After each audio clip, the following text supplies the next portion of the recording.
What's up mga ka-vlog? So welcome back to my YouTube channel at sa Facebook account ko mga ka-vlog. So paki-follow lang at paki-subscribe. So ngayon mga ka-vlog is kakain tayo no sa umaga natin. Yan po yung ulam natin is dinuldog. Yan po at may bangus pa din. Yung piniritong bangus mga ka-vlogs. Yan hinalo ko yung kanin at saka yung dinuldog. Yan tara, kainan tayo mga ka-vlogs. So kaya sa mga hindi pa nakaalam kung ano yung dinuldog, so kung mag-search kayo, makita yan sa sa Google, kaya mag-search lang kayo diyon.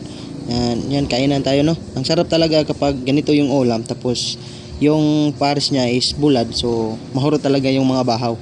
Pero kapag yung pares mo is bangos, may posible naman na hindi natin mahurot kasi yung bangos is maraming mga bukog, kaya kailangan talaga yung mga yung bulad kasi may bukog din, kaya madali lang makuha yung bukog niya mga ka-vlogs sa buwan.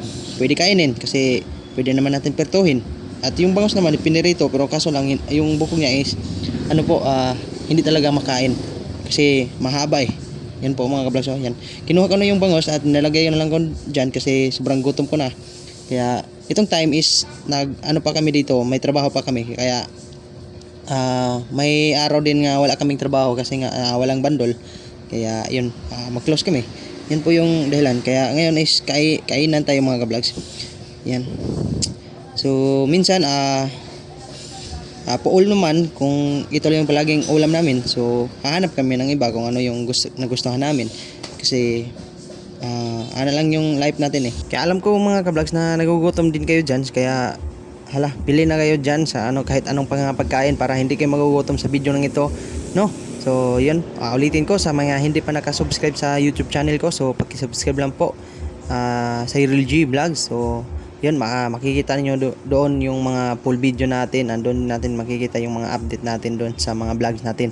So doon lang po yung makikita lahat niyo mga ka-vlogs. At hanggang dito na lang tayo sa video na ito mga ka-vlogs kasi update lang po ito kasi wala po akong ibang content, kaya ito na lang yung content ko mga ka-vlogs. So see you sa next vlog ko ng mga ka-vlogs kasi wala kaming trabaho sa darating araw mga ka-vlogs. So bye bye and see you sa next vlog.